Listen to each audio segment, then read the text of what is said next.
June 24th, 2011, Friday. Maureen poked her head out of the kitchen and called, "Rose, would you mind opening the door? I have a lot to do right now." The teen looked at her mom pointing at the front door and made a grimace. Reluctantly, she rose from the couch and removed her iPod headphones. On the other side of the door stood a tall man in a suit and a uniformed police officer. "Can I help you?" The man in the suit replied, "Hello, is Jason Woods here?" "Just a minute," Rose said, turning around. She covered her mouth with her hands and screamed, "Papa, the police are here!" Almost immediately, Jason came out of the kitchen wearing an apron and wiping his hands on a dish towel. "What did you say?"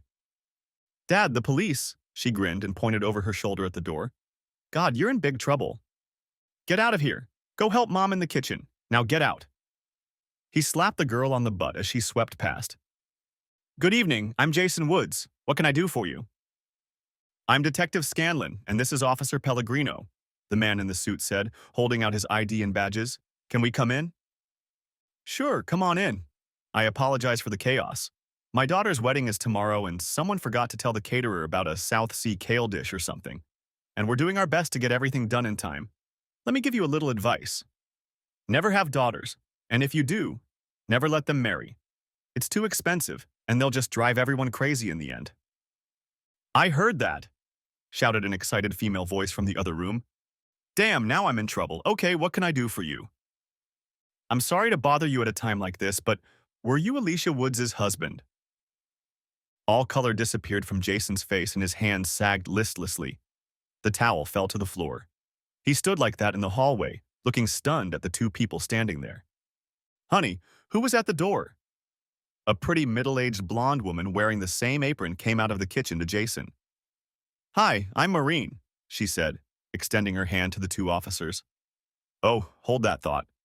Unless you want all your hands covered in papaya, wait a minute." Bending over, she picked up a towel from the floor and began drying her hands. Only then did she notice the lack of color and the look on her husband's face. "Jason, what's going on?"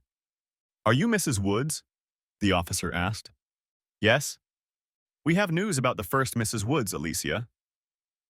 Now the color was gone from her face, and she turned to look at her husband. "Oh God, no." "Mr. Woods, Mrs. Woods, I don't know if this will be good news or not, but Alicia Woods has been found alive and residing in Washington State. We received a fax from the Seattle Police Department, and she is in custody in connection with the death of her husband. A fingerprint check determined that she was reported missing in 1987. Her name is now Christine Marks, but she can be identified. Alicia Woods is now Christine Marks. The detective took a breath and waited for a reaction to his news. The silence in the hallway was eerie. No one moved. No one reacted.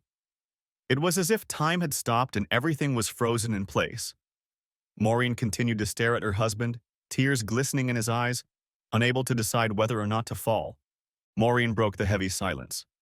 "Thank you, officer. I... we... I don't know what to say. It's going to take some time to... You know what I mean. A lot of things all at once." "I understand, ma'am. We only have one fax from Seattle, but I'm sure there will be others. We had to pull the case files out of storage to see what we were dealing with. After all, it's been 24 years. I was in elementary school when all of this happened. As soon as we know more, we'll get back to you, if that's okay with you." "Sure, officer. Call or stop by anytime," Maureen said. "We want to know what's going on as quickly as you do. Thanks for stopping by." As they left, the officers carefully closed the door and disappeared into the darkness. Jason hadn't moved since hearing Alicia's name. Maureen put her arms around her stunned husband and rested her head on his shoulder. When a drop of water fell on her head, she too began to cry. They stood like statues in the doorway for what seemed like hours, but was really only a couple minutes. A shout from the kitchen brought one of them back to reality. "Mom, something's boiling in here." Maureen looked at Jason. "Honey, why don't you go lie down? Rose and I can finish up in the kitchen. I'll be there in a few minutes and we can talk, okay?" Without a word, Jason turned and walked up the stairs. As he rounded the corner, the bedroom door closed quietly. "Why now?" Maureen sighed. "Please, Lord, tell me, what did he do to deserve this? Tomorrow was supposed to be a happy day and now it's ruined. God, please help my Jason." Maureen wiped the tears from her face with a dirty napkin and went back to rescuing her daughter from the boiling pot. An hour later, the hastily prepared meal was finished, and Maureen was able to go upstairs. Darkness greeted her when she opened the bedroom door.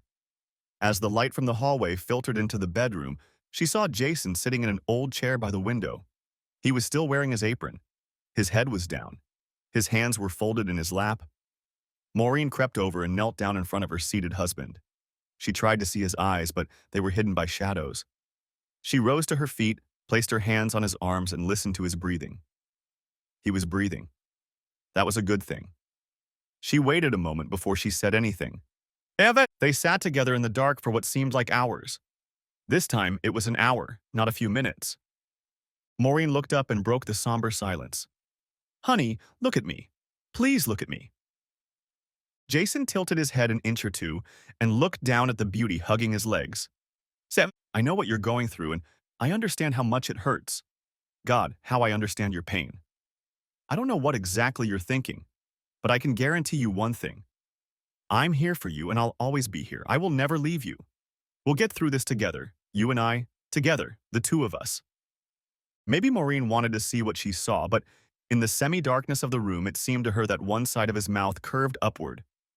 The smile, completely unnoticeable, became a ray of light in her heart. Jason, listen to me. Tomorrow is going to be a very big day, an important day, and I don't want this to ruin it for anyone.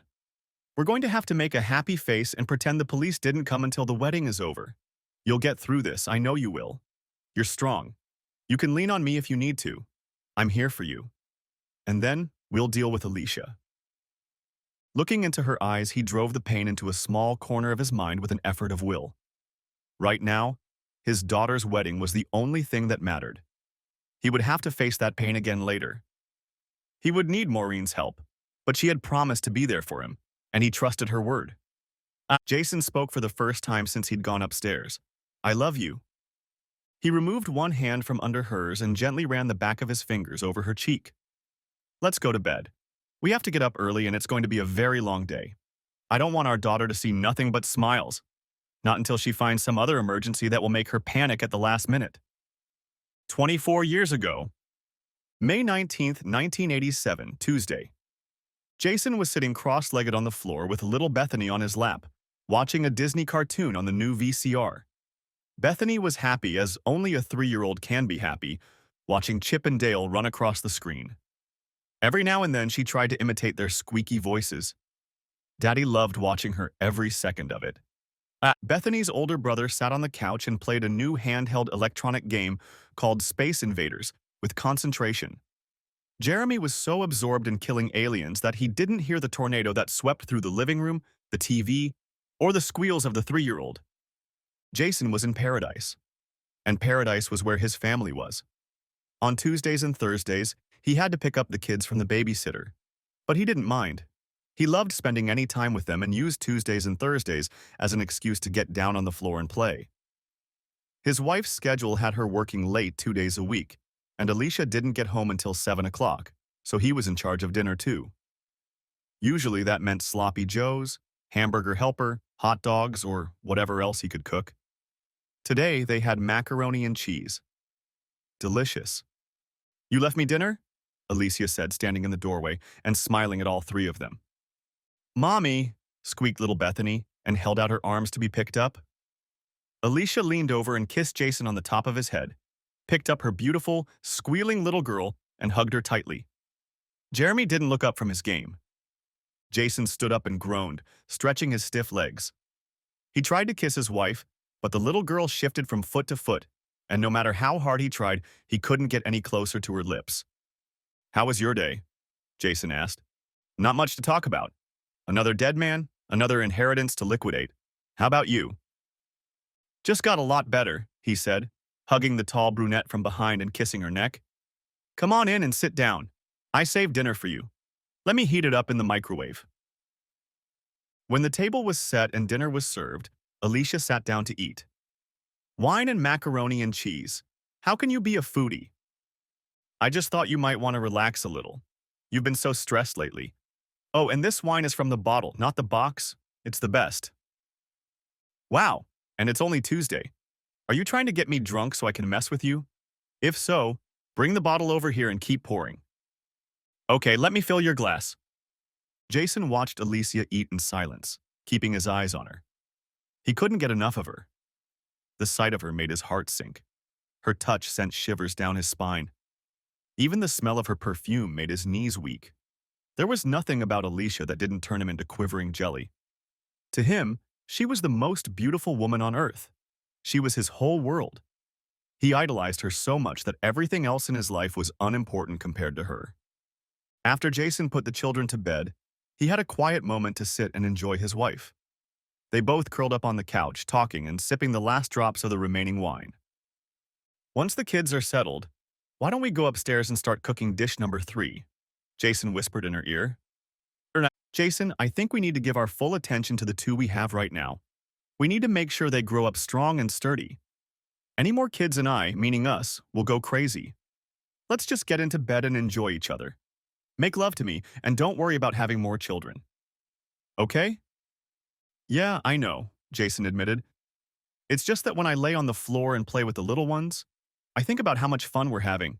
And if it's so much fun with 2 kids, imagine how much more fun it would be with 3 or 4 or 5. I just want you to get down on the floor with me too and chase them around the room. Then you'll see what I mean. I've never ever done anything more enjoyable than that, except maybe making them. I'm tired and I don't want to talk about it anymore, Alicia complained, snuggling against his shoulder and pulling him tightly against her. I just want to hold you and make love like we're the last 2 people on Earth, like tomorrow will never come, like this is the last time forever. Just hold me and tell me you love me. I love you, Alicia Woods. May 20th, 1987, Wednesday. Jason's workday went by in the usual chaotic mess. One person was sick, another was out of town on some course, and one of the secretaries had a huge fight with her boyfriend and spontaneously burst into tears about every 30 minutes. This left Jason as the only person doing everyone else's work for everyone else to the detriment of his own. The situation was so crazy that he was working on 3 urgent cases while simultaneously skipping lunch. When one of the secretaries called to let him know he had a call, it was the first time he had to sit down and speak more than one sentence to someone. This is Jason. How can I help you? Hello, Mr. Woods. This is Tracy. I tried to contact Mrs. Woods to see what time she was going to pick up Jeremy and Bethany today, but I couldn't reach her. Do you know what time she'll be here? I think the usual 3 o'clock. Why? It's 4 now, and I have a 5:30 meeting across town. I need to pick them up soon. Let me call her and check with her. If I need to, I'll come and pick them up. I'll call you back in a minute. Hanging up the phone, Jason called his wife's office. M&P Estate Liquidations. This is Barbara Ross speaking. Hi, Barb. This is Jason. Is Alicia there? Hi, Jason. I don't know. I haven't seen her today. Hang on. Let me check with Harry. The phone was placed on the desk while Barbara talked to several people in the office. Jason, I'm sorry she's not here. We don't know where she is. I thought she was at a client's house working on his papers, but Harry said he was there and she wasn't with him. No one's seen her today. I looked outside, her car is in the parking lot, but she's not in the building. Is there anything I can do? Thanks, Barb, but no. It's her turn to pick up the kids and she's running late. I'll just go get them and take them home. If she comes back anytime soon, tell her I have the kids and have her call me. Jason was relieved that he had found some reason to get out of his crazy office. Taking the kids was the most appropriate excuse, but it wasn't like Alicia to forget to pick up the kids. Every Monday, Wednesday, and Friday, she was at the babysitter's at 3 o'clock sharp. Today, she wasn't there at all. After bringing the kids home and sitting them in front of the TV, Jason called Alicia's work again. She was still nowhere to be seen. He called her best friend Linda, and she hadn't spoken to Alicia in a couple weeks either. He even called his mom, hoping she had talked to her today. She didn't know any more than anyone else. It took a few more calls to find a babysitter who could come right away. A girl from the next street over watched the kids, and Jason got in his car and drove to Alicia's work. He parked next to her car and looked inside. There was nothing unusual there. The usual trash on the passenger seat, a coat, and a pair of gloves on the back seat. The doors were locked too. Jason went inside and talked to everyone, but everyone was as clueless as he was. He began to worry because this behavior of Alicia's was unusual. She always let him know where she was going and if she was running late.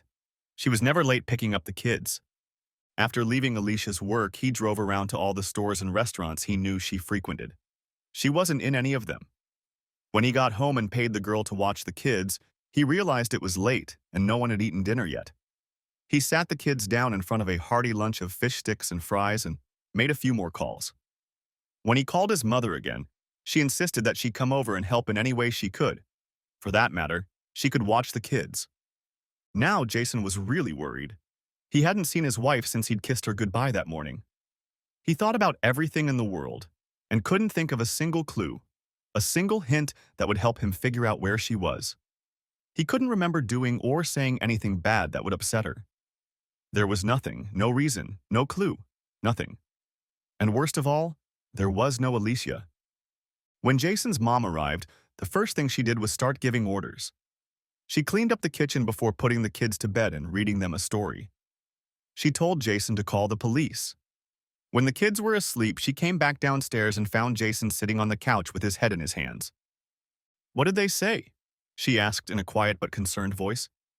"They said it didn't meet their criteria to accept the application. They told me to check nearby jails and hospitals to see if she'd turned up." "My God, they really didn't say that, did they?" "Yes, and a lot more. They said they weren't actively searching for missing people. They wouldn't look for a person because someone said they were missing. And they had the nerve to tell me that she's an adult and can do whatever she wants, go wherever she wants, and with whomever she wants. She doesn't have to tell me anything. Hell, it was like they were telling me that if she didn't turn up dead, they wouldn't do anything. They didn't care." "So what are you going to do?" "I called both hospitals, but she's not there. I called the police stations in all 4 neighboring counties, and they have no record of her either. I called her supervisor again and got her worried. No one knows anything. She's nowhere to be found. She disappeared like a flake in the wind." "Jason, I understand you're upset, but please, watch your language." "I'm sorry, Mom. I just don't know what to do." "Every few minutes, I look up and wait for the door to open and Alicia to walk in. I jump up at every car that passes by or slamming door. I keep looking out the window, but there's nothing there. Mom, this is driving me crazy. I want to do something other than sit here and worry, but I don't know what. I can't tell you what to do because I don't know either. But I do know that when she gets home, I'm going to tell her off for putting you through all this. And don't tell me I can't. I'll say my word, and she'll have to live with it." May 21st, 1987, Thursday. Before the sun even rose, Jason was in the car driving to Alicia's work. He had been up all night, looked like hell, and felt just as bad. Before he got behind the wheel, he still took the time to splash some water on his face to wash away the traces of tears. He parked next to Alicia's car again. With the spare key, he unlocked the front door and got in. He checked every place. In the glove compartment, under the seats, behind the visors, in the ashtray, everywhere. He couldn't find a single clue that would tell him where it was. The trunk was no different, nothing unusual, no clues, nothing. There was nothing in the front but the engine under the hood. He sat back down and started the car. The radio came on with music from her favorite station. There was almost a full tank of gas. Everything was fine. He slammed his hand on the steering wheel and spewed a string of swear words that would make any sailor proud. Then he put his head down on the steering wheel. "Jason, I thought it was you." Alicia, Barb's boss, stood in front of the car with a concerned look on her face. "She didn't come home last night?" Jason only shook his head. He didn't want her to see his face. "Did you call the police?" "They said there was nothing they could do." Her concerned expression shifted to anger. "I'll see to it." She strode purposefully into the office and disappeared. Jason just sat behind the wheel and stared into the void. About 10 minutes had passed when a police cruiser pulled into the parking lot. Barb exited the building, walked to the car, and spoke to the officer. After a short conversation, Barb and the police officer walked over to where Jason was sitting. Barb walked over and put her hand on Jason's shoulder. "Jason, this is my nephew, Ted Parker. He's going to see what he can do to help. At least he's going to take a missing persons report, right, Teddy?" "I'll take it from here, Aunt Barb. You go back to the house and we'll come by when we're done."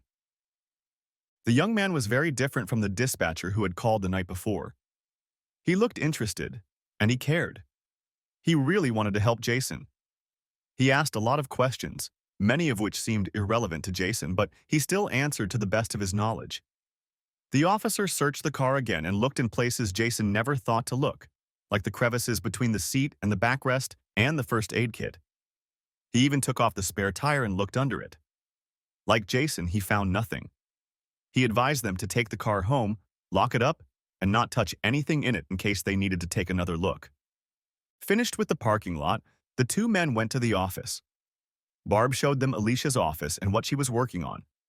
It was a large open space littered with boxes of papers, documents, photographs, and other little things related to the probate process. Barb turned on the computer and helped the officer go through the documents.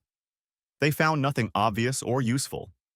The young officer told Barb to lock up the computer and, if possible, all the contents of her office.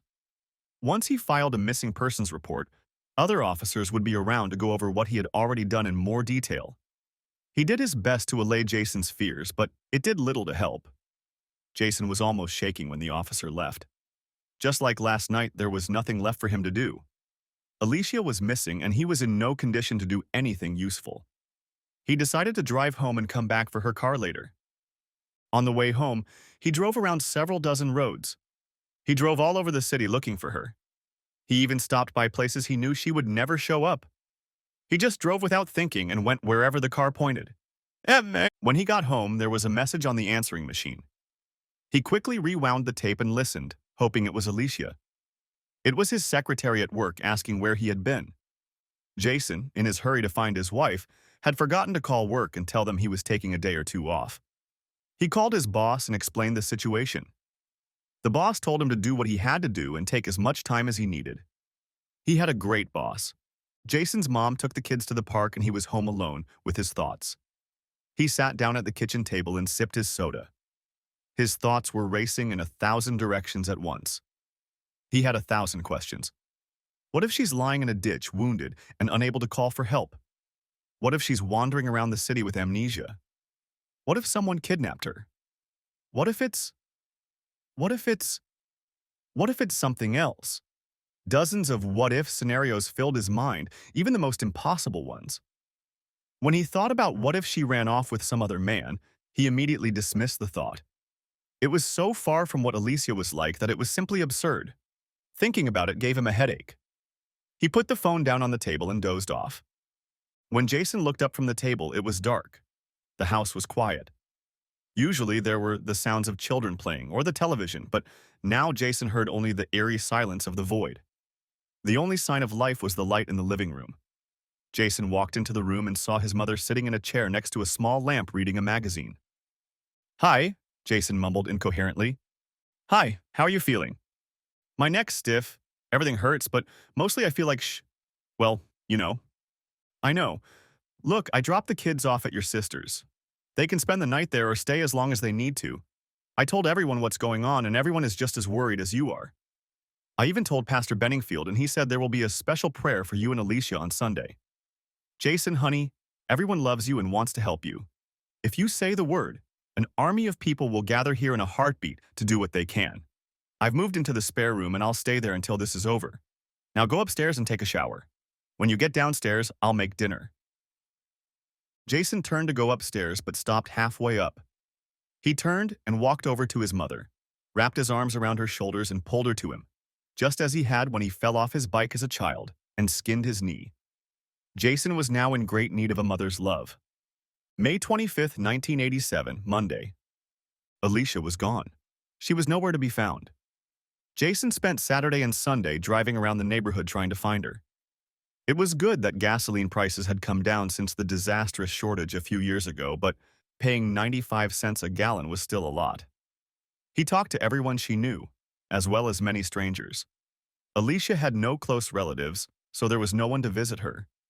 Her father died when she was a teenager, and her mother died a year after she was married. She had no brothers or sisters, and all of her cousins lived in different parts of the country. Jason called all the distant relatives whose names and phone numbers were on the Christmas card list, but no one ever saw or heard from her. Barb helped bring Alicia's car home and spent Saturday morning talking and trying to be as helpful as possible. Sunday afternoon, all of Jason's siblings and their families arrived with their families to provide as much support as they could. The day ended the same way most family reunions do. Everyone ate pizza in the backyard. It was a dismal dinner, but still people needed to eat. On Monday, instead of going to work like he usually did, Jason was sitting in the backyard looking at the fence when his mom snuck up behind him. "Jason, there's a detective here to see you." "Mr. Woods, I'm Detective Ambrose. I have Officer Parker's report and I'd like to ask you a few questions." "Okay, please have a seat. Would you like something to drink?" "No, thank you, sir. I won't take up too much of your time. Please understand that some of what I'm about to say or ask you may be personal or painful, but if we're going to proceed, we need all the information we can get." "I understand. I'll tell you everything I can," Jason said in a rather dejected tone. "I won't repeat the basic information that's already in the report, but can you tell me the last time you saw your wife?" "Wednesday morning, I kissed her goodbye as I left for work, around 7:30, I think. She was supposed to go to work herself that day, but she never showed up." "How is your relationship with your wife? Have you had any fights or is there anything bothering her?" "Nothing. Everything has been fine. We had dinner with the kids on Tuesday like we do every night, and we sat and talked and watched TV until we went to bed. As far as I could tell, she wasn't worried about anything. We hadn't had a fight in months. The best word I can use to describe the situation is normal." "How is your marital relationship with your wife? Is everything normal in the bedroom?" I realize this is a deeply personal question, but we need to understand your relationship with Mrs. Woods. "Things have been fine there too. Tuesday night we made love as usual. Thinking back on it, I can't say anything out of the ordinary about what's involved in our lives." "Does Mrs. Woods have any close friends who can shed any light on her life before her disappearance or on her present whereabouts, especially male friends?" "I'll make you a list of all of our friends and anyone she worked with. As for close male friends, I don't think she had any. She worked with a few men, but I don't think she was close to any of them. Her closest friend at work is her boss Barbara Ross, and her best friend from college is Linda Waters. I'll give you their names and phone numbers. And before you ask, no, I don't think she was seeing anyone else behind my back. That wouldn't be like her. She would never cheat on me. Have you checked your bank accounts, savings and such? Do you know if any of her personal, sentimental things are missing? Sometimes when a person disappears, they take as much money as they can with them, and all the important and sentimental things. No, it didn't occur to me to look at our checking and savings accounts. I'll go to the bank and get a statement of all the recent transactions. We don't have a safe deposit box or anything like that. We don't have any stocks, bonds, or CDs that might be missing. I'll also take a statement for all of our credit cards. We only have one." "Mr. Woods, do you love your wife?" Jason paused for a long moment, trying to figure out what he was asking. The question was too simple, so it must have been a trick question. "Of course, I love my wife. It's just that I'm going crazy. I have no idea where she is and I can't get anyone to pay attention to the fact that she's missing. I don't understand what's going on. Heck, she could be wandering the streets with amnesia or some idiot could have kidnapped her. Of course I love my wife. I just want her to come home. I'm sorry, but I have to ask. Have you always been faithful to your wife?" "Of course. What kind of question is that? I love my wife. I would never do anything to harm her or our children. That's just absurd." "Again, I apologize. Could you tell me where you were on Wednesday when she disappeared?" "I was at work. There are 20 people who can verify that. Go and check it out." "And Tuesday night? You said that night the two of you watched TV, talked, and made love. Where were the children?" "They were in their rooms, asleep." "How old are your children?" "Jeremy is 5 and Bethany is 3. No one else can confirm that you were both home that night?" "No, I don't think so. What's your point?" "Nothing. I'm just trying to figure out how everyone got separated before you called and found her car outside work. One last question, if you can. Give me one reason why your wife left without a word to you and abandoned the kids." "I've thought and thought about it, and I can't think of a single one. She loves her children as much as I do, and would be simply destroyed if she were away from them. That must mean she can't contact us. Some psycho is holding her down and she can't call for help. You have to find her before something happens to her. I'll die if anything happens. Please find her. Please." "We'll do our best, Mr. Woods. Just let us do what we do best and I'll let you know if we find anything. When you can, give me the names and phone numbers of anyone I can talk to who might have any information. And when you get your bank information, give me a copy of it. I think that's all for today." Thank you for your cooperation. I'll let you know as soon as we know anything. Have a good day, sir. Jason was so excited he couldn't go back to looking at the fence. As soon as the detective left, he jumped in his car and drove to the bank to get financial information for the detective. After giving the paperwork to the police station, he drove around town again looking for Alicia. He did not return until the afternoon. July 4th, 1987, Saturday.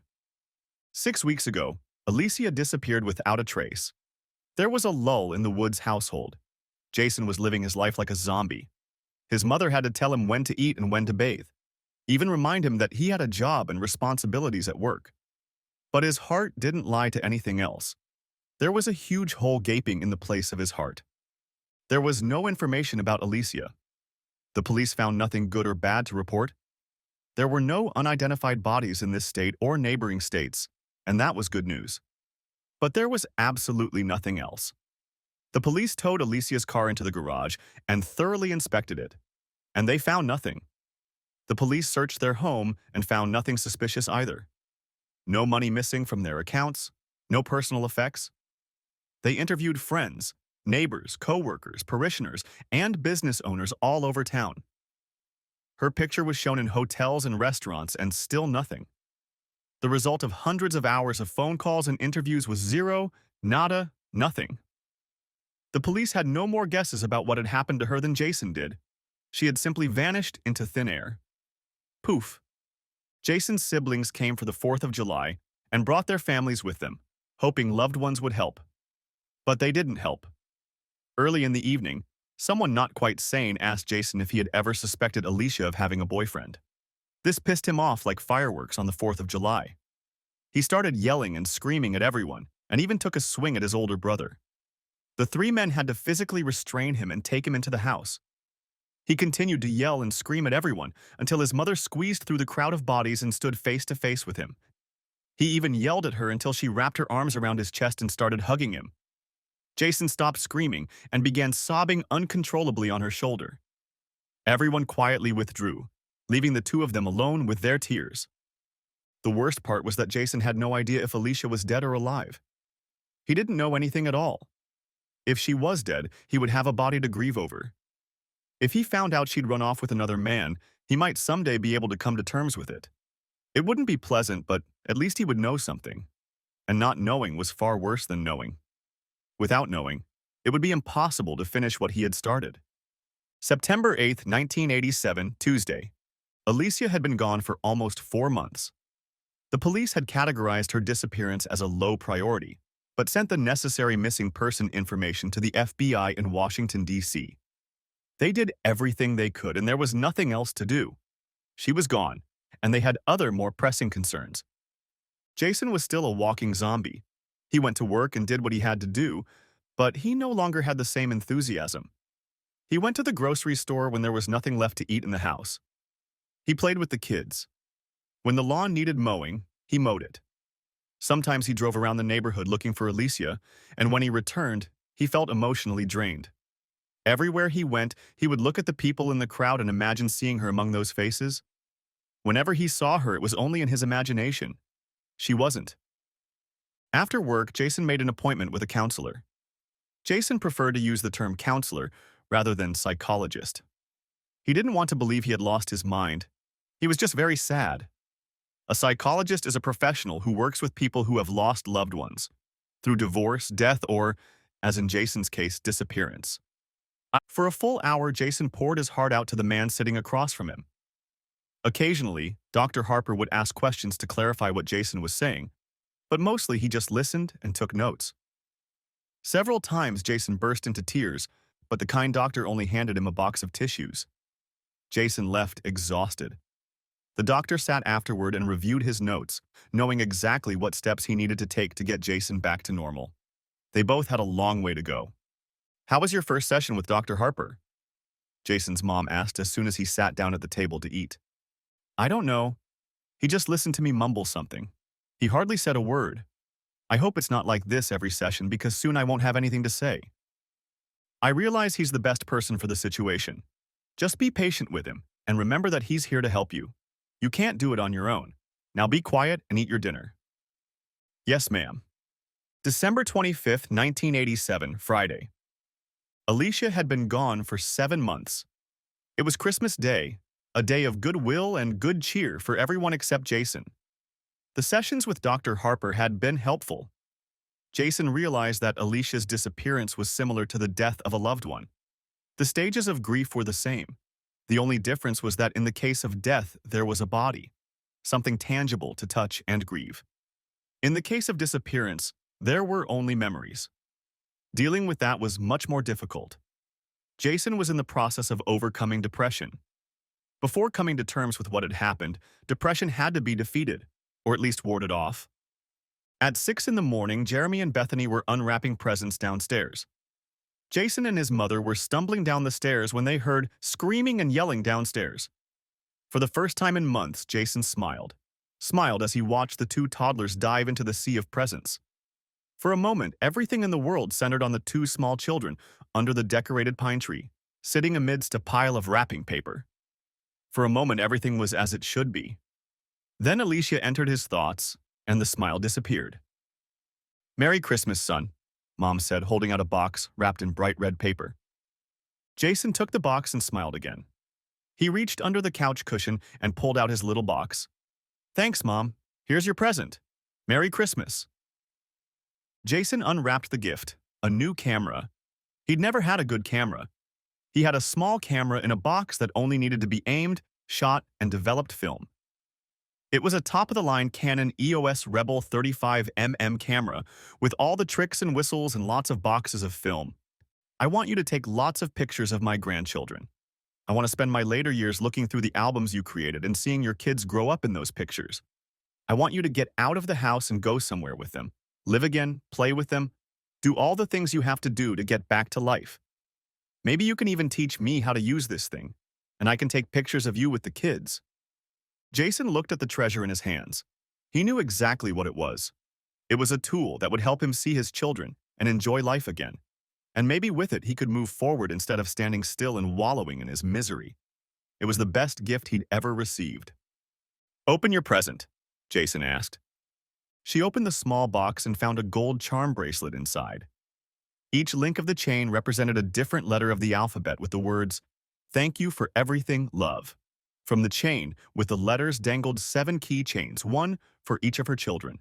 She looked at Jason and grinned from ear to ear. It wasn't until Bethany wriggled and tried to take the gold bracelet for herself that she wrapped it around her wrist and squeezed it in her hand. It was her bracelet, and it meant everything to her. Her son was coming back from an unimaginable tragedy that had taken him away from everyone. "Thank you, Lord," she thought to herself. The kids were playing with their new toys, and Mom was making breakfast, so Jason snuck into the room and closed the door. He was sitting at the table reading one of the newspapers from the stack on top when Mom knocked gently on the door and opened it. She looked at what he was doing, and then at him.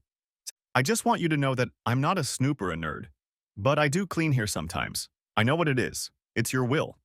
I won't apologize, but I read it. I think what you're doing is a beautiful thing, looking out for Jeremy and Bethany's well-being after you're gone. It's the right thing to do. But I'm also taking out the trash, and I found a note in it that tells me you're thinking about more than just their well-being. You're thinking about your own death. You're planning something that I can't even imagine. Don't try to tell me I'm an old woman and have delusional thoughts. I'm not. It is. If you think your children will be better off without you, you are the one who is crazy. They've already lost their mother. Don't make them go through the loss of their father, too. Think about the people you will leave behind, the pain and suffering you will cause them. Think about how Alicia felt when she left. We'd feel just as bad as you do. Think about us. Don't do what you're thinking, I beg of you." Jason looked sadly at the wisest man he had ever known. He was ashamed that she was right. He was a fool for even thinking about what he was about to do. He would have to talk to Dr. Harper about it after the vacations. "Come on, breakfast is ready," Mom said solemnly. May 20th, 1988, Friday. "Jason, what are you doing here?" Barbara Ross walked over and put her hand on his shoulder. They were both standing in the parking lot in front of the office where Alicia had worked a year ago. It had been exactly 1 year since she had disappeared.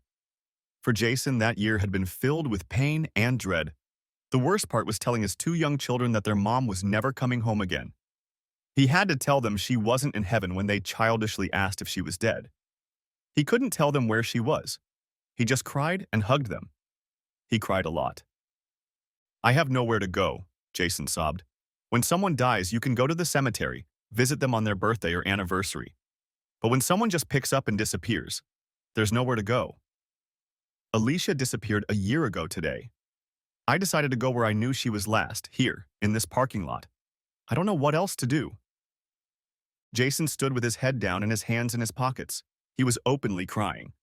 With one foot, he pushed off a small pebble on the sidewalk, not knowing what else to do. It had been a year, and the pain was as real and intense as the first day. Barb walked over and put her arm around the sufferer. "Let's go inside. Let me get you a cup of coffee. Maybe Harry has something stronger we could put in it. We'll celebrate our friend's life together." Holding hands, they walked across the parking lot and into a small office building, leaving a trail of tears behind them. Chapter 2. Ghosts. The ghosts of the past that haunt us in the present also belong to the present moment. To observe them deeply, to realize their nature, and to transform them is to transform the past. Trick Not Han. June 25, 2011, Saturday. Therefore, what God has joined together, let not man separate. I now pronounce you husband and wife, you may kiss the bride. Jenny and Tom kissed for the first time as Mr. and Mrs. Littleton. Jenny's sisters, Bethany and Rose, smiled on one side and her brothers, Jeremy and Robert, on the other. Tom's 2 brothers and 2 sisters completed the 8 bridesmaids and groomsmen on the platform. Everything was going beautifully. So far, everything had gone without a hitch. Maureen held tightly onto Jason's hand as the procession of brides passed by, heading for the exit of the church. Jenny winked as she walked down the aisle, noticing the tears on her mother's face and her father's wide, proud smile. This was the happiest day of her life. She knew nothing of the anguish that simmered inside her parents. The reception was lavish, the food was exquisite, and the orchestra was loud. Everyone was constantly complimenting the bride's parents for having such a beautiful daughter. Jason was the epitome of a proud and happy father. But Maureen was always 2 feet away from him and watching him closely. Everything went flawlessly. When the reception began to wind down and only the serious guests continued to dance and drink, Jason and Maureen walked through the kitchen and found an empty picnic table under the trees where they could sit and relax for a while. Maureen sat down on the bench and rested her head on her husband's shoulder. "That was the most beautiful wedding I've ever seen," the proud mother said, surveying the surroundings for prying ears and eyes. "And we were gorgeous too. We smiled the whole time and no one suspected a thing. How are you?" "My face hurts. I think I've engaged smile muscles I've never used before. There's no way I'm letting anything ruin this day for our little girl. If I had to glue a smile in place, I would." 4. 1 to go. "Huh? What does that mean?" 4 children married off, and only our little Rose is still at home. When she leaves, we can go on that second honeymoon we've always talked about. Sunny Italy, gondolas, cathedrals, pasta, wine, and all the things we see in the tourist brochures. Just you and me, in a little country villa, drinking wine and making love all day long. Sounds wonderful. A light breeze blew through the trees, and the 2 wedding refugees sat quietly huddled together. There was a calmness in their eyes, like before a thunderstorm. Everything was quiet and peaceful in this moment, but they knew that soon there would be a storm of disagreement and emotion. But that would be tomorrow. Today was all about love, beginnings, and celebration. Tomorrow would come very soon. "Jason, have you ever thought about us getting married? Every now and then when I need to cheer up? This has been one of the happiest days of my life. Marrying you made me a whole person. I was happy again." "Why do you ask?" "Have you ever had any doubts?" "Never. From the moment I met you, I knew you were the one for me. You took some convincing, but I knew right away. Thank God for friends like Cliff and Willow. If they hadn't taken pity on us, we wouldn't be here now." "Yeah, they're good friends. I wasn't sure about their invitation that weekend. I thought I was just a poor old widow with 2 kids that they took pity on and invited to a barbecue. I almost didn't go. It wasn't until much later that I found out they asked me to come so I could meet you. Willow told me that they thought you and I would get along and maybe help heal each other's pain. How right they were." And Cliff told me that their beautiful friend, who I have a lot in common with and got to meet, will be attending as well. I thought you'd be as mentally ill as I was, but what he meant was that we both had 2 kids each and had lost our first lovers. When I saw you dripping barbecue sauce on your chest, I fell in love. I'm. Maureen looked him in the eye and repeated the words she had said 1,000 times before. I love you too. Silence echoed her words. June 27th, 2011, Monday. Hello. Hello, Mrs. Woods. This is Officer Pellegrino with the county police. I'm calling to let you and your husband know that we have additional information about Alicia Woods. If possible, we would like you to come down to the station so we can tell you what we know. We'll be here until 6 o'clock. How about 5? I'll call my husband and see if he agrees, but I think we should be there at 5. If we don't call back, then wait for us there. Sounds good to me. Oh, and just so you know, the Seattle Police Department wants to talk to Mr. Woods too. I'll expect you at 5. Jason and Maureen walked hand in hand into the South Side precinct at 5 o'clock sharp. Detective Scanlon met them at the entrance and led them to a conference room on the second floor. Officer Pellegrino was already sitting at his desk looking over some paperwork. Detective Scanlon began the conversation. I'm glad you could make it. Mr. Woods, we have some more information about your ex-wife. I know this can be painful, and if you need to take a break, just let us know and we'll stop. Before we get started, would you like something to drink? Maybe a soda or water? I wouldn't recommend coffee. A soda would be nice, Maureen said for both of them. Diet soda, if you have it. Have it. When everyone had gotten their drinks, Officer Pellegrino began the briefing. Mr. and Mrs. Woods, here's what we know. The Seattle Police Department sent us a large dossier on Christina Marks, or Alicia Woods as you knew her. As we said, the authorities have taken her into custody in connection with the death of her husband. Mrs. Marks was married to Thomas J. Marks. He was a long-haul truck driver, and they lived in a Seattle suburb called Cottage Lake. Mr. Marks died last week when an acetylene cylinder exploded while he was welding on his truck. Police suspect someone tampered with the valve. They are awaiting results from the coroner's office and crime lab. But in the meantime, they have detained Mrs. Marks. During the investigation, her fingerprints were checked against the FBI database. Turns out they belong to a Baltimore man who went missing in 1987, your ex-husband. At that point, they realized they hadn't come across what they were hoping for. Upon further verification, it turned out that she had been married twice before, in California and Arizona. Each of her previous husbands had also died under mysterious circumstances. Based on the information received, she was reported missing and taken into custody. Formal charges have not yet been filed, but since she is a suspect in the murder investigation, she is being held in custody until the results are available for arraignment or release. Mrs. Marks works for a travel agency near where they live.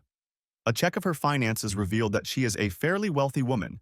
Seattle police are now piecing together her movements from the time she went missing in Baltimore to her appearance in Washington. They've agreed to turn over whatever they find once they finalize the paperwork. Considering how much information people have these days, it shouldn't be hard to track her movements. At this point, Detective Scanlon interrupted and said, How are we doing, guys? Maybe you need to take a break for a few minutes? Maureen held Jason's hand throughout the conversation. Although she could feel him clutching his hand tightly, the circulation in his body wasn't impaired, and she figured he was fine and could continue. I think I'm fine for now, Maureen replied. Good, let's continue, Officer Pellegrino said. It looks like she got most of the money from her 2 ex-husbands. She sold their businesses after they died. She has no children except the 2 she left you. They couldn't find any blood relatives, so we faxed them the list of friends and relatives you gave us back in 1987. Mrs. Marks never contacted the police in any of the jurisdictions where she lived. She appears to have been a model citizen for the past 24 years. She has traveled extensively, and her passport has numerous visa attachments. Looks like she's traveled all over the world. Well, nothing else except that they sent a sketch of her, if you'd like to see it. No thanks, Jason said firmly, raising his hand. Okay, then that's all we have for now, except that the Seattle police are very eager to talk to you. They have your phone number and may call you soon. This morning we sent their office all the records we have on the original missing person case, and hopefully that will help them in their investigation of her movements. Do you have any questions? Maureen looked at Jason, who shook his head. No. Thanks for everything, Maureen said to the uniformed officer. Feel free to call us anytime. When they exited the building, the warm summer air was like a slap in the face compared to the air conditioning in the office. It was a refreshing slap that calmed Jason down, and he was able to loosen his grip on his wife's hand. They reached the parking lot and got into the car. That wasn't so bad, was it, honey? Maureen asked. Oh, I didn't. No, it wasn't that bad, he said, finally managing to spit out the words. I don't know what I expected, but I was afraid of what they were going to tell us. But it didn't turn out to be that bad. Thank you for supporting me. The drive home passed in silence. June 30th, 2011, Thursday. Jason came in the back door and set his briefcase on the table. Maureen flinched when she heard the knock and ran into the kitchen. Oh my God, you scared me. I didn't know what it was. She kissed him gently on the lips, making a smacking sound that indicated it wasn't a real kiss, just a formal lip greeting. Have you talked to them? She asked, pressing herself against him with her whole body. Yes. And what did they say? They asked me a bunch of questions that were already in the report, and then they said they wanted me to fly out there and meet with her. And what did you tell them? I told them I needed to think about it. I don't want to, but I might have to. Well, if you do, I'll be by your side every step of the way. July 6, 2011, Wednesday. Jason and Maureen stood at the door of the Decatur Street train station, afraid to go inside because they both knew what was in there. Jason's past and a lot of pain. A young woman in a police cadet uniform opened the door and asked, Mr. and Mrs. Woods, welcome to Seattle. If you will follow me, I will escort you to the conference room. Jason and Maureen, barely able to stay on their feet, followed the woman down the hallway. Wait here, please. I'll let them know you're here. She disappeared behind a door. Outside, conversations were heard, first a deep male voice, then a woman's, higher voice. The tone was argumentative and growing louder by the second. The door opened, and Jason saw Alicia for the first time in 24 years. She was standing in front of the desk with her hands on the black surface, yelling at the uniformed officer sitting on the other side. She looked older and a little heavier, but exactly as he remembered her. I said I've changed my mind. I don't want to see him. Not now, not ever again. Don't you understand English? Jason was standing in the hallway looking at the sight on the other side of the doorway when she turned and looked directly at him. Time stopped and silence filled the room again. For a long time, nothing happened. No one moved, no one breathed. They just looked at each other and remembered. Slowly but surely, Alicia sat up and said, Please close the door. The door closed, robbing Jason of his salvation. No, no, shouted Jason into the closed door. You can't do this to me again. You can't just disappear like that. It's not fair. He threw his whole body against the door and began pounding on it with his fists, trying to open it. No. Maureen put her arms around the hysterical man and tried to get him to look at her, to see her, to come back to her. But he was so insistent on talking to Alicia that he couldn't hear or see anything else. Suddenly, two uniformed police officers ran out from around the corner and grabbed Jason. They threw him to the ground and he screamed, You can't do this to me again! You can't do this to me! After a couple minutes, Jason relaxed enough that they dragged him into another conference room. Maureen followed them, sobbing deeply as she watched the man she loved dissolve before her eyes. It was an hour before things returned to normal. Apologies were heard from everywhere.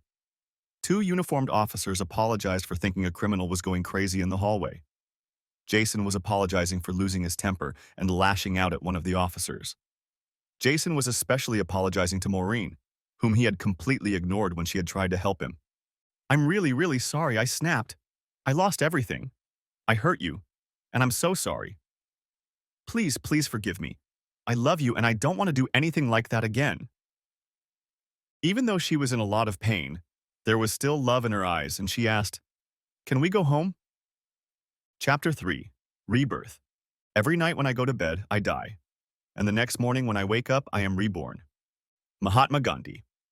September 24th, 2011, Saturday.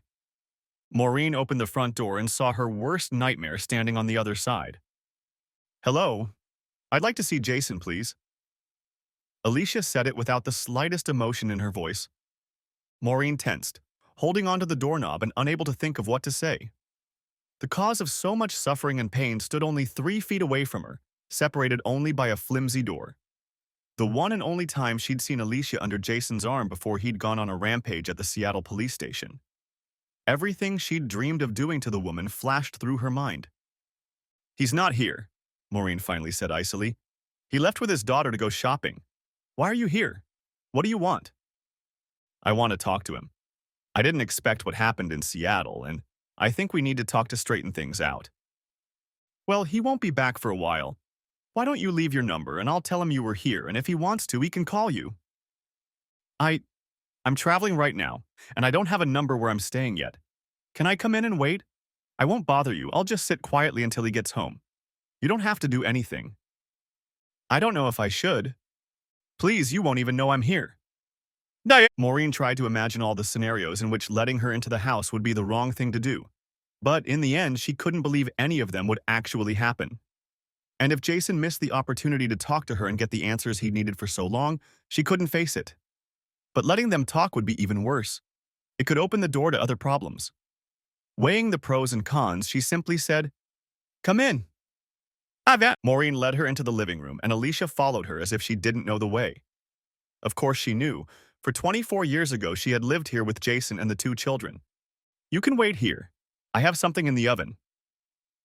Alicia looked around the room, taking off her jacket. Nothing in the room was familiar to her. The last time she'd seen it, the walls were an ugly green color and the carpet was beige and stained with the usual souvenirs kids left behind after playing. The only thing she recognized was an object on the bookcase behind the couch. It was an antique microscope she and Jason had found at a flea market shortly after their wedding. It brought back memories of the two of them going to antique stores, flea markets, and yard sales on weekends looking for just the right treasures to fill the house with. All of that stopped when the children were born. She looked around the bookcase and saw an old 35mm camera in a glass case lying next to a stack of photo albums, each with a year printed on the spine, starting with 1990 and ending with 2008. On top of the glass case lay a modern Canon digital camera.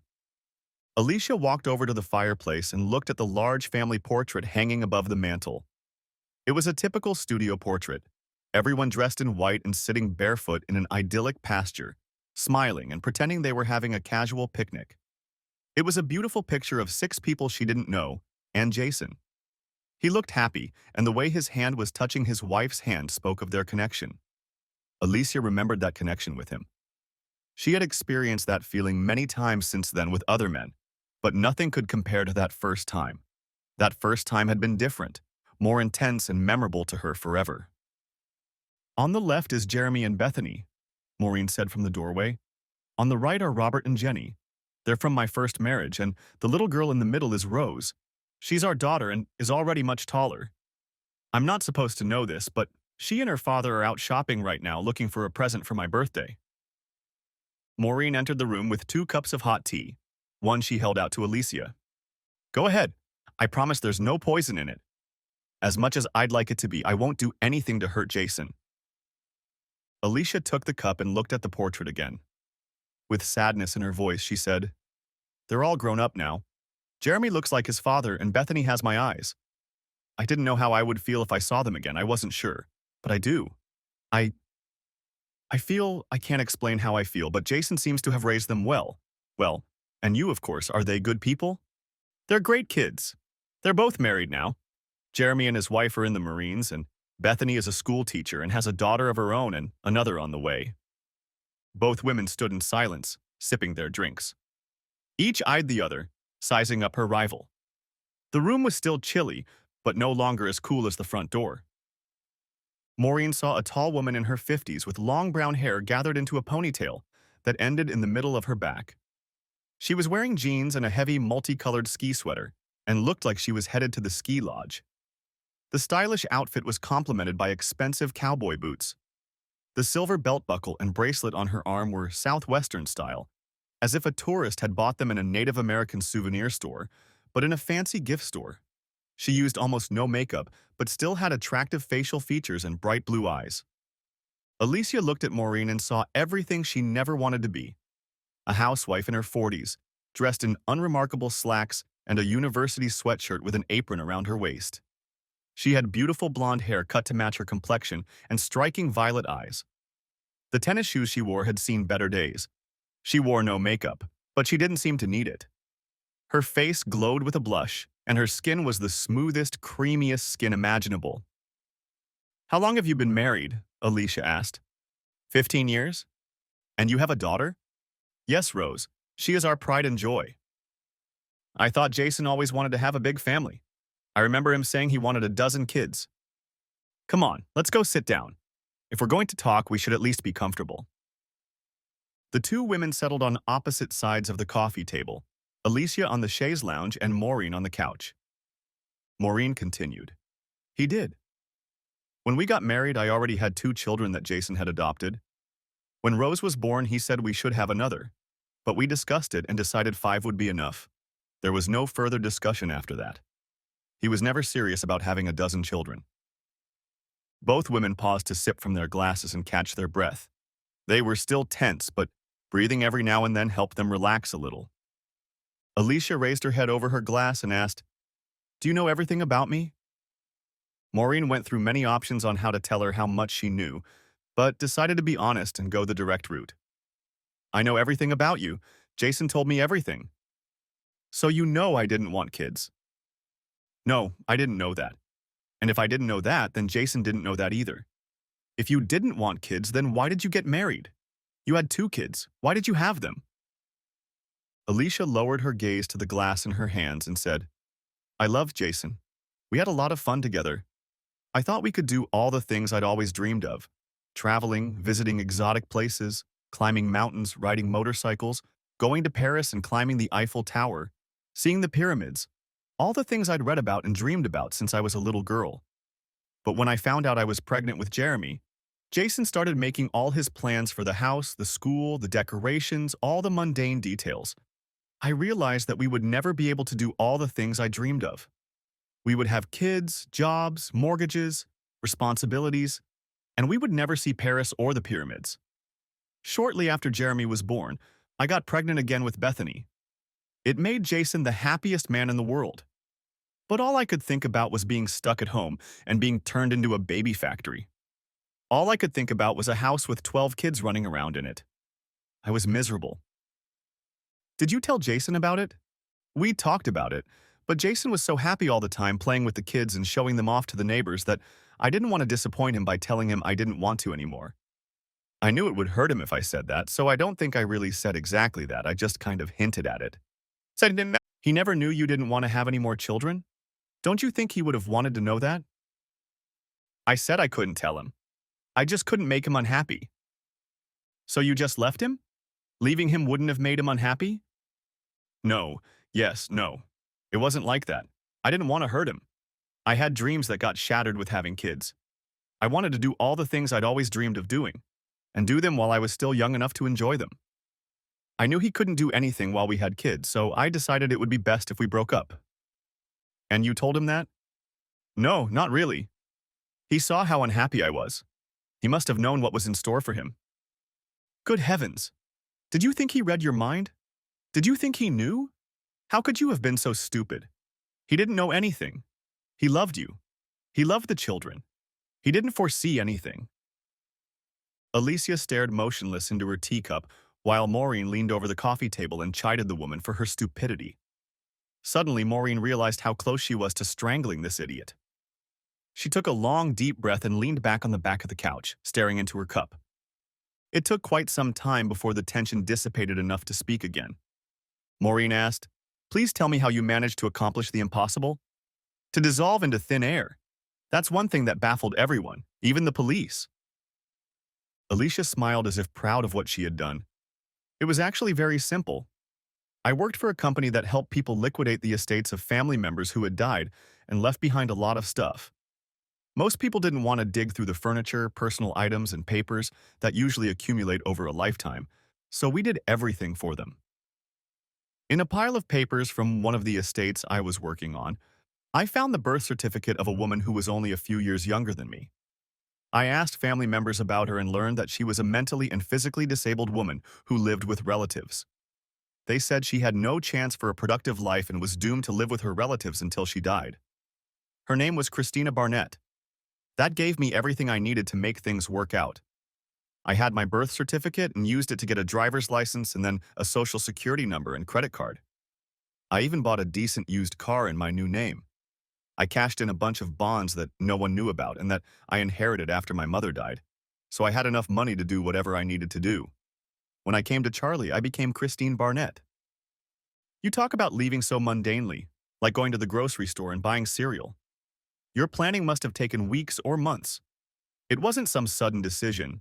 You planned and executed everything with exceptional precision. But you had no idea what you'd leave behind, did you? I thought about it, but I knew it would be okay. Jason would be fine.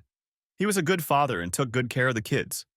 Sure, he'll miss me for a while, but he'll move on with his life, and looking at you, it seems like he did okay. Everything froze, and Maureen just sat there staring at him in amazement. Then her expression changed to one of curiosity. Her eyebrows furrowed, her mouth tightened, and her violet eyes stared at the woman. I think I'm missing something, Maureen said almost with a hiss. Who was Charlie? Oh, I think I'm missing that part. Charlie was one of the family members of another estate I was working on. We became close when we worked on his aunt's papers. He lived in Texas, and when I was away, I would visit him. How close were you two? Well, let's just say we were good friends and leave it at that. No, we're not going to leave it at that. Either you're going to tell me everything about you and Charlie, or I'm going to come to this table and beat the truth out of you. Okay. Don't threaten me. It was a long time ago, so it doesn't matter what you know. Charlie and I were lovers for a few months before I left. We saw each other a couple times a month, usually at the Holiday Inn in Ellicott City. We had a good time together, and he promised he would take me to see the world, climb mountains, and explore Fiji when I left Jason and we were together. It was around this time that I found Christina's birth certificate. A couple months later, I had everything I needed and headed to Texas to be with him. The only problem was that he already had a wife and family, so I just continued on my way. I ended up going under Phoenix and, well, you cheated on Jason? I guess you could say that. I had already made the decision to leave him. It's just that Charlie sped things up a bit and gave me somewhere to go. It didn't quite work out the way I planned, but it was too late to go back. And you never looked back? I felt bad leaving my two kids with Jason, but I knew he could handle it. He was a strong man, and raising the kids would be easy. Sometimes I felt guilty about it all, but I just looked forward and tried not to think about the past. And after? Well, I eventually married a man who owned a motorcycle store in Phoenix. We had a lot of fun traveling all over the Southwest, Mexico, and even Canada. He was killed behind the wheel in Texas when his Harley crashed into an armadillo that threw him into the oncoming lane. I sold the motorcycle store and moved to Sacramento. A few years later, I met and married a man who owned a small vineyard in Napa Valley. From him, I learned all about winemaking. We traveled extensively in Asia, the South Pacific, and Alaska as he promoted his wines. He developed a particularly severe type of cancer and took his own life when he became quite ill. We were together for 8 years. I sold the vineyard and moved to Seattle, where I met Tom. Tom was a trucker. I often went on delivery trips with him. We had a lot of fun until a welding cylinder exploded in front of his nose. The police thought I was some kind of black widow, because my husbands had died tragically. It was just some kind of bureaucratic mix-up. But they found out about my real identity and about Jason. At first, I didn't want to meet him, but they insisted, and eventually I agreed. When I found out he was standing outside the door, I chickened out and said I didn't want to see him. I heard him yelling outside the door as it closed. I'm sorry I did that to him. I don't understand why he would say those things and get so mad. Inside, Maureen was seething with rage. Outwardly, it only manifested itself as she looked at him with steely eyes and clenched teeth. She couldn't believe what she had just heard. A woman who had once been married to the man she loved more than anything in the world was talking about men and love as if it were food served for dinner. Take a spoonful, savor it while it lasts, and move on to the next course. Get what you want and move on. Maureen couldn't think straight, she was so angry. The only thing she could think of to say was the following. So I guess you never got to see Paris then? The question sounded rather sarcastic. Oh, I went to Paris with Gordon, or was it Gary? Either way, he was just a friend. I went to Fiji with Elroy, and to Egypt with someone else whose name I can't remember right now. I've been a lot of places and seen a lot of things, but not as much as I dreamed of as a kid. I want to see everything and do everything before I die. The place I liked the most was a little village in Italy, near Florence, called San Gimignano. I spent a month there with Pablo. That's where I'm going now. I have a plane from New York to Florence in 2 days. I'm going to try to find a small villa in Tuscany to live in. Beyond that, who knows? What a whore you've been, really. And how many men did you sleep with while you were married to Jason? I didn't even look at other men besides Charlie until after I left. I was a good wife. Maureen's mind was still churning, and she was still angry enough to squeeze a lump of coal into a diamond. If there had been a gun at hand, there would be a corpse sitting in a chair across the room right now. But there was no gun or any other weapon within reach. She was contemplating what to do and what to say when a light bulb came on above her head. "Excuse me, let me get us something else to drink."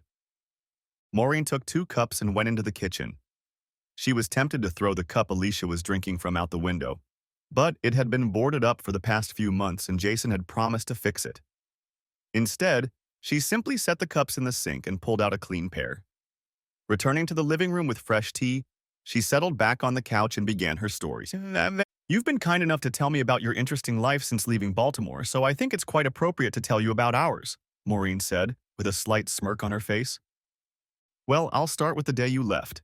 It was Wednesday, May 20th to be exact. The babysitter called Jason and got worried when you didn't pick up Jeremy and Bethany, so Jason went and got them. He waited for you to come home, but you never showed up. He called everyone he could remember, but no one had seen you all day. They found your car in the parking lot at work and it seemed like you just disappeared. Your friends at work were looking for you. Jason drove around looking for you. And the police got involved when Jason started persistently asking them about you. For the first few days, he was frantic. He imagined you lying in a ditch, unable to communicate. He felt like someone had kidnapped you. But either way, he was confused. The papers ran a story about you and hinted that Jason might have killed you and hidden the body. That's what the police thought for a while. His mother moved here to take care of the kids and help with whatever he needed. And what he needed was you. But there was no sign of where you were. Jason said you disappeared like a flake in the wind. Eventually, he went back to work. It helped bring some sense of normalcy back into his life, but he was never the same again. He went out searching on weekends, called everyone you two had ever known, contacted the police in every county in Maryland, and even put missing persons ads in the local papers. But nothing. Not a single lead. Christmas that year was especially hard on him.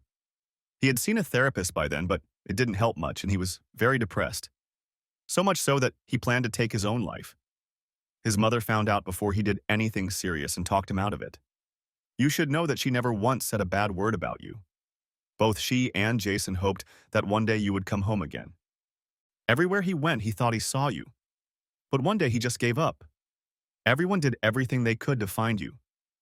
But you weren't there. His life was empty. He felt like his life was over.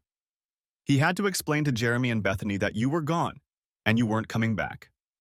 They thought you were dead, but he told them that you are not in heaven. He doesn't know where you are.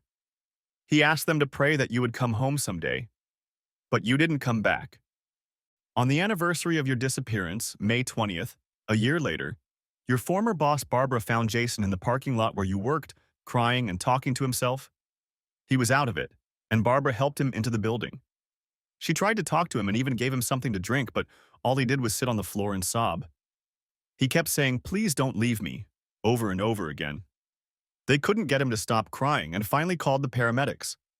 They took him to the hospital where he spent the next 3 months in the psychiatric ward. He had a freaking nervous breakdown.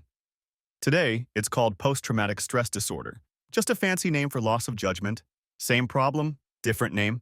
Whatever you call it, Jason went insane and lost his grip on reality. All because of you. All because you walked away and disappeared like a flake in the wind. When you left him, you did it in the most devastating way possible. You could not have found a more rotten or despicable way. If you had been promiscuous all over town and laughed in his face, he would have been humiliated and devastated. But at least he would have had a good reason to let you go. It would have been a lot easier than just disappearing. You had made a huge hole in his life, and there was nothing to patch it up. He went insane for a while. The only people who supported him were his family and his boss at work. Everyone else thought he was crazy. It took him over a year to come to his senses. After that, he was under the care of a psychiatrist for several years. And all that time, he had no idea what you had done or why. You couldn't have broken him more if you ran him over with a bulldozer. 3 years after you disappeared, someone suggested he file for divorce and move on with his life. He couldn't do it. He always hoped that one day you would just show up at the door. At that point, he almost lost his mind. It wasn't until 7 years after you disappeared that he was able to make the decision to move on with his life. It was the hardest thing he ever did when he filed the paperwork to have you declared legally dead. In legal parlance, it's called an absentee death. He almost died himself, letting you go after all these years. All his siblings, his mother, his boss from work, and even his therapist were there for him when he had to stand before the judge and explain the reason why he wanted to declare you dead. It was a solemn day for everyone, and there were so many tears, enough for a swimming pool. But he did it. He persevered and lived on. Jason and I met at a barbecue at a mutual friend's house. I had lost my husband in a car accident a couple years before, and Jason was wandering through life with no purpose after you died. They introduced us and left to see what would happen next. We talked for the rest of the day. After that, we started seeing each other as friends and occasionally went out with the kids. The kindest man in the world helped me realize the tragedy of my husband's death and gave me a reason to rejoice.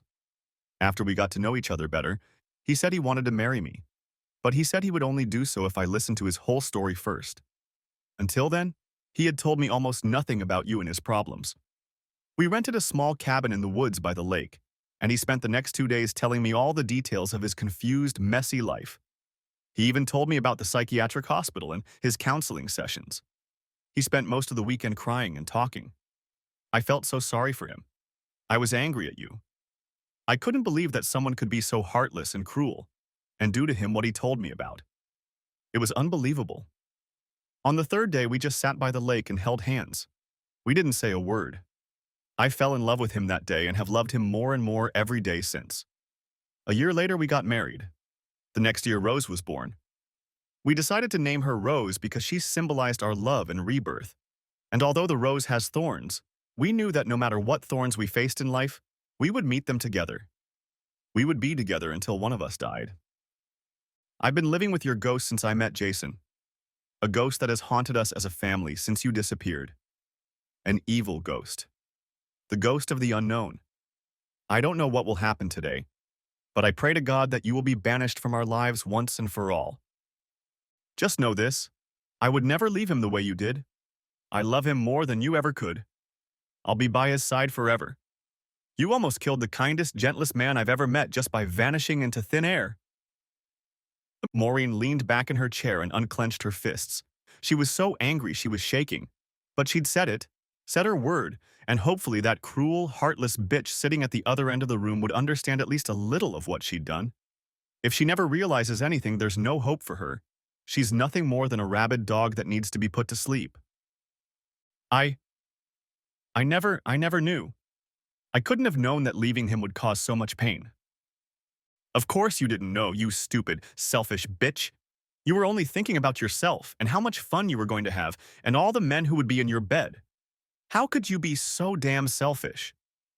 Both women looked at each other in silence. Mom, we're home. Where are you? Came the call from the front door. You won't believe what... Rose stopped, seeing the brunette sitting across from her. Oh, I'm sorry. I didn't realize we had company. Where's your father? Maureen asked. I'm here, Jason said, coming up behind his daughter. What's going on?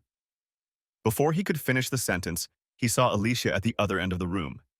Even though she had her head down, there was no mistaking that it was her. Hi, Jason, she murmured, looking at him. He just stood motionless with his mouth open. Rose, honey, why don't you call Olivia and ask if you can come over to her house for a while? Maureen asked. You can show her your new iPhone. And she escorted the girl out of the room and stood in front of Jason, looking him straight in the eye. She whispered softly, Jason, look at me. You have to do this. You can do this. You're strong, and I know you'll do what you have to do. Just remember that I'll never leave you, but I'll be in the bedroom now. If you call for me, I'll come running, but I don't think you'll need me. For now, just sit down and talk to her, please.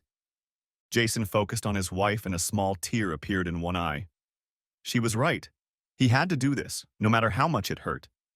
Everything would be okay as long as his wife, his love, was by his side.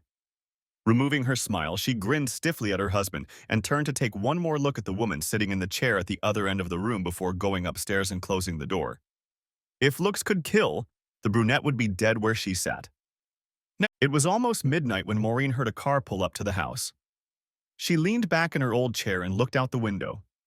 She saw Alicia walking down the path in front of the house and getting into a cab parked there. The car drove off, and she sat back in her chair and relaxed, waiting for her husband to arrive. An hour passed and she began to worry. She started to get up and go downstairs to find him when the door opened. Jason walked in, looking like a little boy whose puppy had just died. You could tell by his swollen red eyes that he had been crying. But now they were together, the two of them in their bedroom.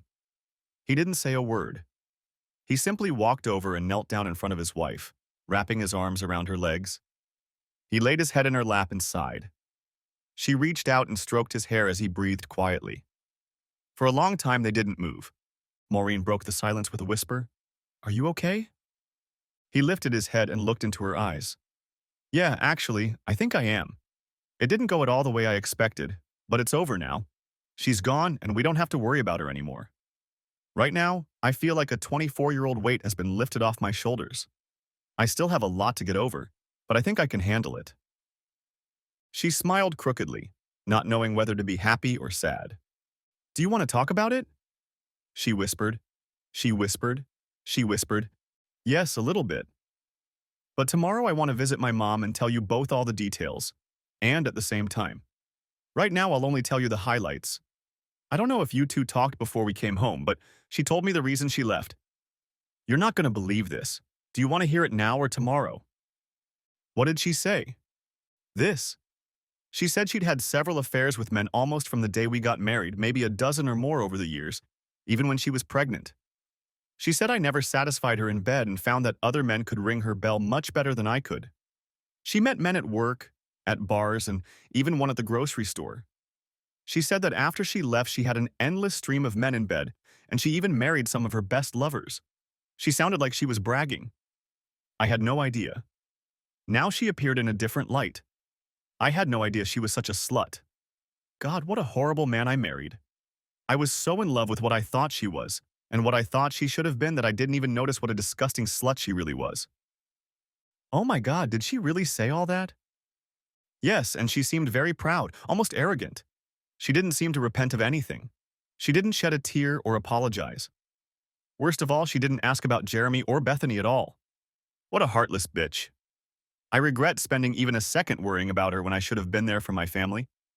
I'm so sorry she came between us. Nothing like that will ever happen again. It's over, and now we can move on with our lives. I love you, Mr. Woods. Always have and always will. Take me to bed and hold me." They stood and hugged each other tightly as lovers do. Words were not needed. They communicated by touch. A man and a woman who loved each other so much, whose hearts beat in unison. Maureen thought of the lie Alicia had told. A lie that would allow the man embracing her to be whole again, to banish the ghosts and demons of his past once and for all. Everything would be okay from now on. A smile played on her lips as she hugged him back. Jason whispered, "Tomorrow, on the way to my mom's, I want to talk about the second honeymoon I promised. We've earned it, so I'm going to take time off work and we'll go in the spring. What do you think about that?" "Sounds great, except I don't like Italy as much anymore. What do you think of Tahiti?" Thanks for watching. I hope you enjoyed it. Subscribe to my channel and watch for the next video.